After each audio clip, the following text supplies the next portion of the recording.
My second presentation is related to palliative care and market failure. I would like to begin this presentation by quoting a Tirukural, which goes like this: Arivinal aguvadundo, pirivinnoi tannoi pol potran kadai, which states that what is the purpose of having a knowledge if we can't empathize with the people who are actually suffering. Palliative care and market failure, the theme is regarding the out-of-pocket health expenditure, the minimization of it through palliative care in non-cancer patients. The background is India being a home of 1/6 of the global population, which states that there is a serious burden on serious health-related illnesses as well as terminal illnesses. This exposes the need for a robust palliative care services to alleviate the sufferings and to improve the quality of life of the people. However, a report published by the Federation of Indian Chamber of Commerce and Industries states that only 1 to 2% of the population who actually needs the palliative care have access to it. So this shows the miserable state of the palliative care in Indian healthcare system. Moreover, the neglect of palliative care and focusing much on the curative care aspects has resulted in a huge out-of-pocket expenditure, which led to dragging millions below the poverty line. So this is the same definition from my previous slide. Okay, the palliative care, as defined by Dame Cicely Sanders, who is the mother of palliative care and the founder of St. Christopher's Hospice. She has stated palliative care is not about adding days to the life, but about adding life to those days. According to World Health Organization, palliative care means a holistic approach to improve the quality of life of the people suffering from serious health-related illness. However, there is a common misconception which is prevalent among the public as well as among the doctors that palliative care is meant only for terminal stage cancer patients. This misconception hinders the accessibility of the palliative care to millions of genuine non-cancer patients. Early delivery of the palliative care services has the potential to reduce this unnecessary out-of-pocket expenditure. See, this data is being obtained from the World Health Organization statistical report in palliative care. From this, we can see that cancer contributes only to the 34%. Cardiovascular diseases contribute to 38.5%. Chronic respiratory diseases, COPD, emphysema, these contribute to 20%. Diabetes contribute to 4.6%, AIDS to 5.3%. The problem is we are totally neglecting these contributors. Like they contribute to the huge amount that 66% of the non-cancer patients, non-cancer causes are the patients who are in need for a genuine palliative care. So next, coming to the issue of market failure. Market failure refers to a phenomena where the resources are not efficiently allocated, which result in a cause of a net economic losses. Market failure could be due to multiple causes. One could be due to a market power, that is monopoly. Second one could be due to information asymmetry. Third one due to externalities, and finally the public goods.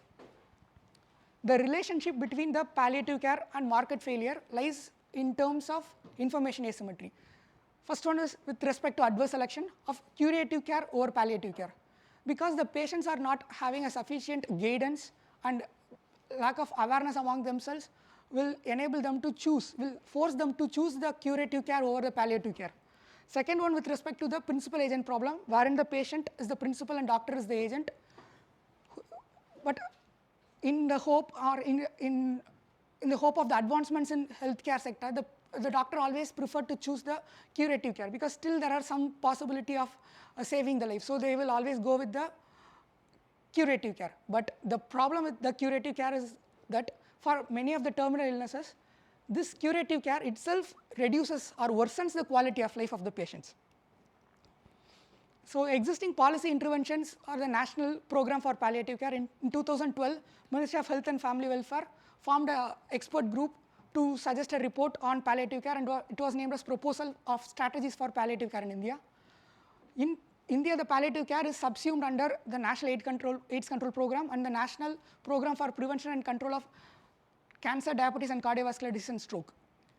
With respect to state-specific policies, many states don't have a state-specific palliative care policy, but Kerala is the first state to have a state-specific palliative care policy. The Calicut model of this palliative care delivery has been applauded by the World Health Organization for its affordability and quality. And it was also praised by the Economics Intelligence Unit in their quality of death report. So issues in the existing policies, the first issue is the no budgetary allocation. There is no dedicated budgetary allocation for this palliative care program in India. Second one is the information asymmetry, which I have dealt earlier. Third one is the negligence towards non-cancer patients. Negligence on the part of the states, because majority of the states don't have their state-specific palliative care policy. Then geographic disparity in terms of urban-rural divide in accessibility to palliative care services. The policy recommendations are, first, we should have a dedicated national and state-wise palliative care policy, catering to the needs of region-specific needs and giving adequate importance to both the cancer as well as non-cancer patients, along with appropriate budgetary allocation. Second one, with respect to addressing the information asymmetry, this can be done through awareness campaigns, information dissemination through media like newspapers, televisions, posters, and workshops.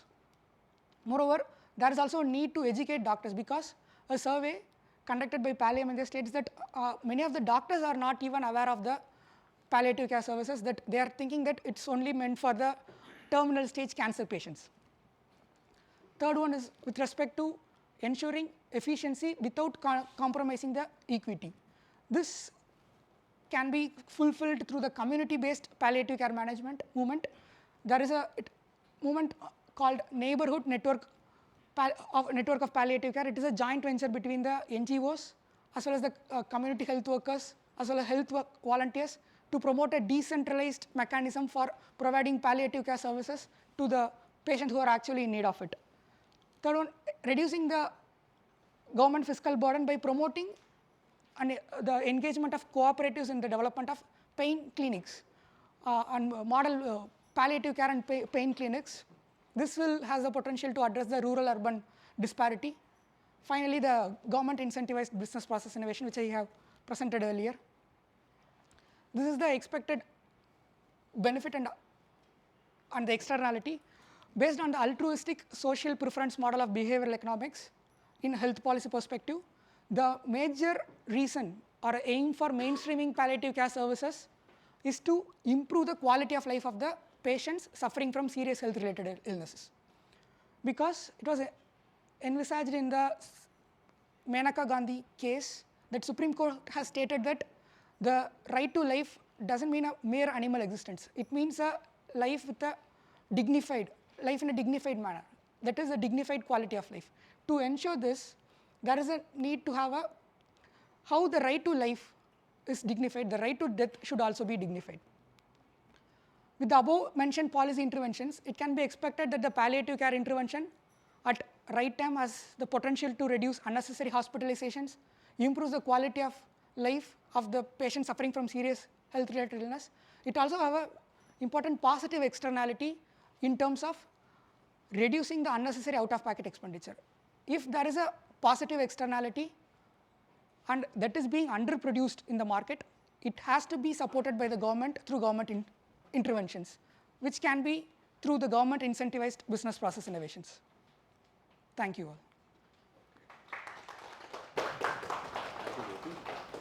Jyothi has again highlighted a sort of important aspect which is about palliative care. He talks about market especially regard to market failure. I think it's also important to look at what dimensions exist at this point in terms of Government of India interventions also with regard to end of life care, right?